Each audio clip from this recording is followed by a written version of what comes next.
Good morning student, आज के इस क्लास में हम लोग डिस्कस करने जा रहे हैं प्रॉब्लम्स, और ये प्रॉब्लम्स आपका बेस्ड होगा सिस्टम ऑफ लीनियर इक्वेशन पर। स्टूडेंट, इस टाइप के प्रॉब्लम आपके बोर्ड एग्जामिनेशन में 6 मार्क्स से 100% पूछे जाते हैं। तो इस टाइप के जितने भी प्रॉब्लम आपके टेक्स्ट बुक में अवेलेबल हो उससे अच्छे से प्रैक्टिस कर लेंगे। आइए हम अपने प्रॉब्लम पढ़ाते हैं। क्या कह रहा है, इफ ए हमारा क्या है, एक मैट्रिक्स गिवन है, फाइंड ए इनवर्स। आपको क्या करना है, इस ए का इनवर्स फाइंड आउट करना है and hence solve the system of linear equation. और जो given system of linear equation है उसका सॉल्यूशन करना है। ठीक है, सॉल्यूशन मींस आपको एक्स वाई जेड का वैल्यू फाइंड आउट करना है बाय मैट्रिक्स मेथड। तो यहां पर हम लोग क्या करेंगे, सॉल्यूशन क्या हो जाएगा, मान लेंगे आप अभी क्या करिए, इस ए मैट्रिक्स को निगलेक्ट कर दीजिए। मान लीजिए हमारे क्वेश्चन में ए मैट्रिक्स गिवन ही नहीं है, जो given system of linear equation है उस पर फोकस करते हैं और इस सिस्टम ऑफ इक्वेशन से हम लोग मैट्रिक्स का फॉर्मेशन करेंगे। क्या करेंगे, मान लेंगे ले ए हमारा एक मैट्रिक्स होगा और ए मैट्रिक्स का जो एलिमेंट होगा वो हमारा सारे के सारे कोएफिशिएंट ऑफ वेरिएबल आएंगे। फर्स्ट कॉलम में एक्स का कोएफिशिएंट, सेकंड कॉलम में वाई के कोएफिशिएंट को और थर्ड कॉलम में जेड के कोएफिशिएंट को अरेंज करना है। तो हम लोग एक्स का कोएफिशिएंट देख रहे हैं, क्या है, इस फर्स्ट कॉलम में एक्स का कोएफिशिएंट 1 है, 1 2 3, ये 1 हो जाएगा, 2 हो जाएगा, 3। वाई का कोएफिशिएंट क्या क्या दिख रहा है, 2 3 -3, 2 3 -3, और जेड का कोएफिशिएंट क्या दिख रहा है, -3 2 और -4, -3 2 -4 इनटू में एक मैट्रिक्स हम लोग x मानते थे और इस x मैट्रिक्स का एलिमेंट क्या होता था, जितने भी हमारे वेरिएबल टर्म्स हैं, that means x y z equal to में एक मैट्रिक्स हमारा b होगा और इस b मैट्रिक्स का एलिमेंट क्या होगा, जितने भी आपके कांस्टेंट टर्म गिवन है उसे अरेंज किया जाता है। तो कांस्टेंट टर्म क्या दिख रहा है, -4 2 11।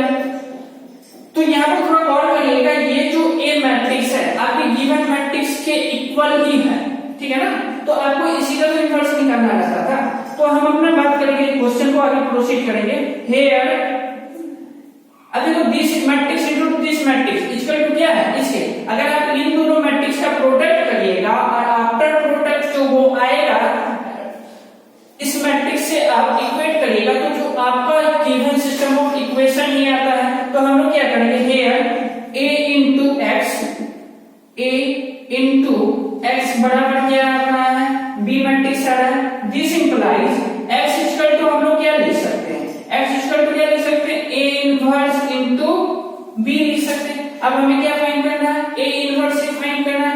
तो a इनवर्स इक्वल टू क्या होता है, a inverse equal to 1 upon में determinant value of a into adjoints of a। ठीक है, तो हमें फर्स्ट ऑफ ऑल क्या फाइंड करना पड़ेगा, डिटरमिनेंट वैल्यू ऑफ a। चलिए फाइंड करते हैं determinant value of a equal to, आप किसी भी एक पार्टिकुलर रो या किसी भी एक पार्टिकुलर कॉलम के अलावा डिटरमिनेंट वैल्यू फाइंड आउट कर सकते हैं। चलिए हम यहाँ पे क्या कर रहे हैं, r1 के अलावा डिटरमिनेंट वैल्यू फाइंड आउट कर रहे हैं। तो ये प्लस हो जाएगा, ये माइनस और इस पर प्लस साइन आएगा। तो हम लेंगे 1 और ये 1 जिस रो जिस कॉलम में उसे हाइड कर दिए, रिमेनिंग एलिमेंट को डिटरमिनेंट के टर्म में लिख दीजिए 2 -4। नेक्स्ट एलिमेंट क्या आएगा, -2, तो -2 हो जाएगा और ये 2 जिस रो जिस कॉलम में उसे हाइड करिए, रिमेनिंग एलिमेंट को डिटरमिनेंट के टर्म में लिख दीजिए 2 -4। नेक्स्ट हमारा एलिमेंट आएगा प्लस माइनस -3 और ये 3 जिस रो जिस कॉलम में है उसे हाइड कर दिए, रिमेनिंग एलिमेंट को डिटरमिनेंट के टर्म में लिख लीजिए। कैलकुलेट करेंगे, ये हो जाएगा 1 इंटू में 3 इंटू -4 -12, बीच में साइन आएगा माइनस का, 2 इंटू -3 माइनस में 6 और ये माइनस माइनस क्या हो जाएगा, प्लस का 6। माइनस में 2 इंटू में 2 इंटू -4 -8 माइनस में 3 2 जा 6 -3 इंटू 2 इंटू -3 -6 -3 3 जा 9। कैलकुलेट कर लेते हैं, माइनस में 12 प्लस 6 -6 इंटू 1 माइनस में 6 -6 -8 -14 इंटू -2 माइनस क्या हो जाएगा, प्लस 28 -6 -9 -15 इंटू में -3 तो माइनस माइनस प्लस और 15 3 जा 45 इन सारे टर्म को ऐड करेंगे तो 28 में से 6 का तो 27 और प्लस में 42, ये हो जाएगा आपका 67। दैट मींस हमारे पास जो डिटरमिनेंट वैल्यू ऑफ a था वो कितना आ चुका है, 67 आ चुका है। अब हमें क्या फाइंड आउट करना है, adjoints of a। Adjoints of a find out करने के लिए आपको क्या करना पड़ेगा, a मैट्रिक्स के ईच एंड एवरी एलिमेंट का माइनर फाइंड आउट करना पड़ेगा। माइनर फाइंड आउट करने के बाद हम लोग क्या फाइंड करेंगे, कोफैक्टर। कोफैक्टर निकालने के बाद हम लोग adjoints of a easily find out कर सकते हैं। चलिए हम लोग क्या कर रहे हैं, a मैट्रिक्स का माइनर फाइंड आउट कर रहे हैं, तो ईच एंड एवरी एलिमेंट का माइनर फाइंड आउट करेंगे ना। m11 बराबर क्या हो जाएगा, फर्स्ट 1 करना माइनर, तो ये 1 जिस रो जिस कॉलम में है उसे ऐड करेंगे, रिमेनिंग एलिमेंट को डिटरमिनेंट के टर्म, तो ये 3 -3 2 -4 हो जाएगा।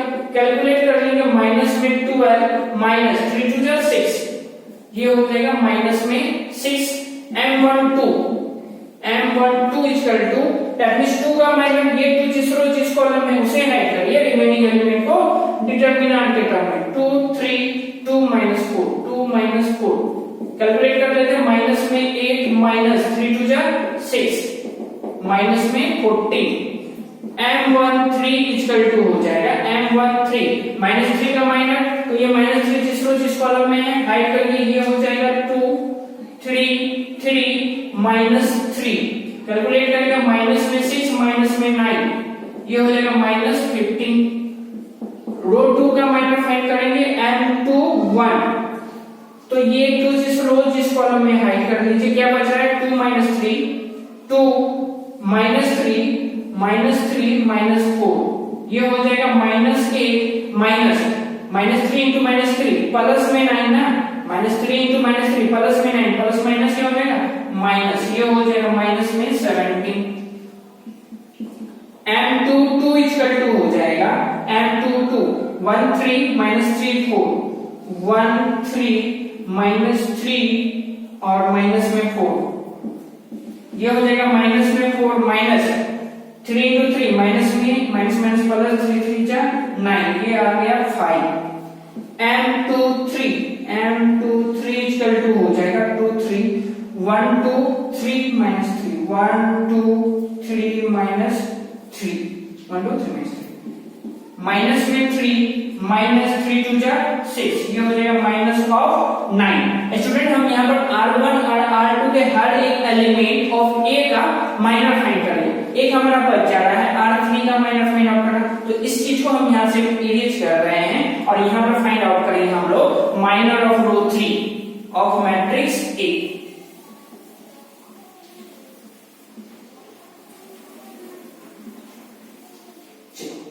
अब हम लोग फाइंड आउट कर रहे हैं m31 इक्वल टू हो जाएगा, ये 3 जिस रो जिस कॉलम में है, तो ये हो जाएगा 2 3 -3 2 इक्वल टू हो जाएगा 2 2 जा 4 माइनस में 3 into 3 माइनस में 9 माइनस प्लस क्या माइनस माइनस क्या हो जाएगा प्लस में 9 इक्वल टू 13। m32 4 2 जा 4 माइनस में, ठीक है m32 -3 का माइनर ना, तो ये -3 जिस रो जिस कॉलम में उसे ऐड करिए, रिमेनिंग एलिमेंट को डिटरमिनेंट के टर्म में 1 2 -3 2, ये हो जाएगा 2 into 1 2 माइनस में 2 into -3 माइनस में 6 तो माइनस माइनस प्लस 6, ये हो गया 8। m33 इक्वल टू हो जाएगा 1 2 2 3 1 2 2 3 कैलकुलेट कर लेंगे, 3 माइनस में 4 इक्वल टू -1। तो स्टूडेंट हमारे पास minor of a equal to क्या हो जाएगा, माइनर ऑफ a बराबर एक मैट्रिक्स होगा जिसका फर्स्ट रो का एलिमेंट क्या है -6 -14 और -15। r2 का एलिमेंट क्या क्या आ रहा है -17 5 -9 -17 5 -9 और r3 का एलिमेंट क्या आ गया 13 8 -1 ये हमारे पास minor of a find out होगा। अब हम लोग क्या करेंगे, माइनर ऑफ a की हेल्प से cofactor of a find out करेंगे। स्टूडेंट माइनर निकालने के टाइम थोड़ा कैलकुलेशन में ध्यान देना है, एक भी अगर माइनर एलिमेंट आपका गड़बड़ हो जाएगा तो आंसर आपका नहीं मैच करेगा, तो कैलकुलेशन के टाइम थोड़ा ध्यान देना है, बाकी सारा प्रोसेस इजी है। अब हम लोग लिख रहे हैं cofactor of A. Cofactor of A equal to क्या हो जाएगा? कोफैक्टर ऑफ ए, दो पैटर्न बताए हुए हैं कोफैक्टर निकालने का। पहला पैटर्न क्या है? आप ईच एंड एवरी एलिमेंट का जो पोजीशन है उसे ऐड करिए। अगर इवन नंबर होगा तो साइन में कोई चेंजमेंट नहीं होगा, अगर ऑड नंबर होगा तो साइन हमारा क्या हो जाएगा? रिवर्स, माइनस है तो प्लस, प्लस है तो माइनस।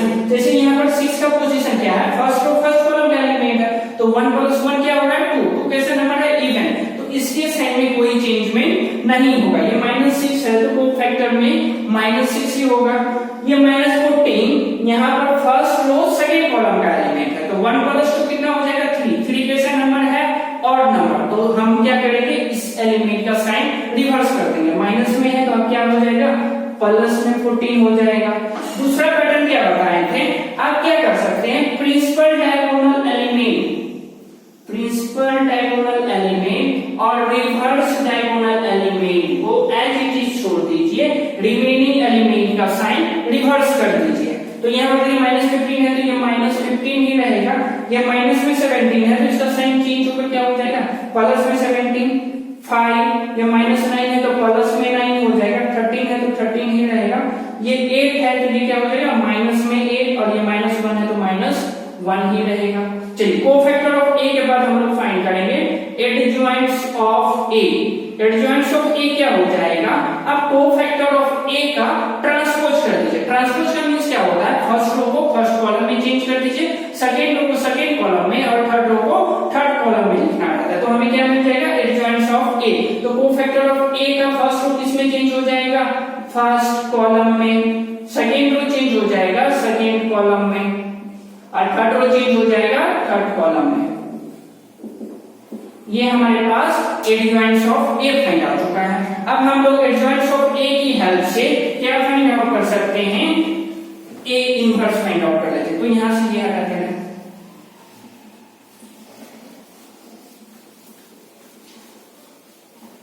चलिए, अब हम लोग फाइंड कर रहे हैं ए इनवर्स।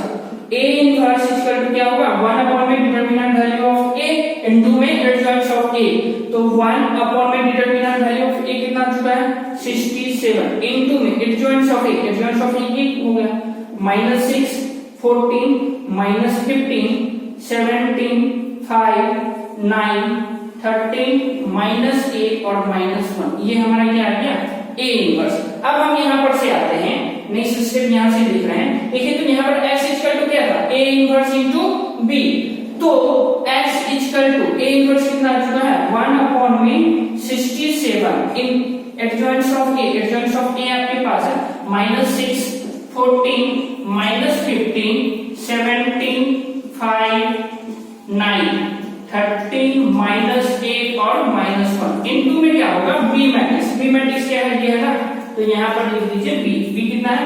-4 to 11। अब क्या करेंगे? x इक्वल टू हो जाएगा 1/67। अब क्या करेंगे? इन दोनों मैट्रिक्स का प्रोडक्ट कर दीजिए। फर्स्ट रो को मल्टीप्लाई कर दीजिए दिस कॉलम। माइनस में 6 इंटू -4, तो माइनस माइनस क्या हो जाएगा? प्लस, और 6 4 क्या? 24।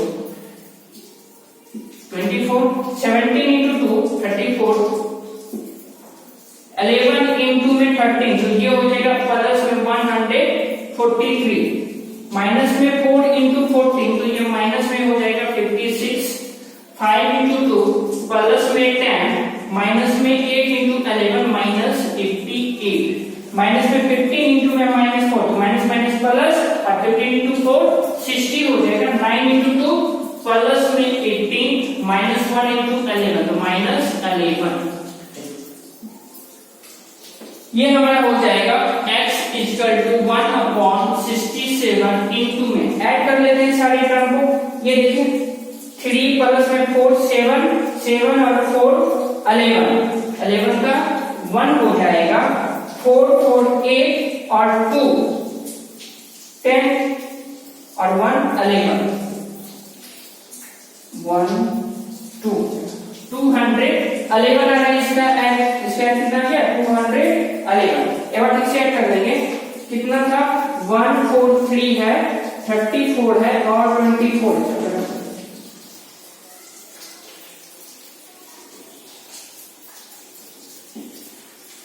201 आएगा। कितना आ रहा है 201। चलिए ठीक है। अब यहाँ पर क्या है माइनस में 56 प्लस में 10 माइनस में 58, तो ये यहाँ पर माइनस हो जाएगा 46 बचेगा। तो आपके पास माइनस में 88 माइनस में क्या बचा है 46, माइनस में 134 आ रहा है, माइनस 134 आ रहा है। अब यहाँ पर देखिए इस 18 में से 11 चलेगा तो 7 बचेगा, 60 पर 7 ये हो जाएगा 67। कैलकुलेट कर लेंगे x हमारा क्या था, x मैट्रिक्स क्या था xy z ना, तो x की जगह x मैट्रिक्स लिख देना है xy z, और ये किसके बराबर हो जाएगा देखो तो 1 अपॉन में 67 इनटू में 200 अपॉन में 67, 201 अपॉन में क्या हो जाएगा 67, तो ये हो जाएगा 3 टाइम्स कैंसिल आउट, तो यहाँ पर आ जाएगा 3, ये हो जाएगा माइनस में 2 और ये हो जाएगा 1। तो स्टूडेंट यहाँ से x का वैल्यू कितना आ रहा है, x इक्वल टू 3 आ रहा है, y इक्वल टू -2 आ रहा है और z इक्वल टू 1 आ रहा है। ये हमारा फाइनल आंसर होगा। तो स्टूडेंट इस तरह के जितने भी प्रॉब्लम आपके इस बुक में अवेलेबल हो उसे अच्छे से प्रैक्टिस करिए। अगर ये वीडियो आपको अच्छी लगी हो तो इसे आप अपने फ्रेंड के साथ जरूर शेयर करें ताकि वो भी इस वीडियो का बेनिफिट उठा सके। तब तक के लिए थैंक यू।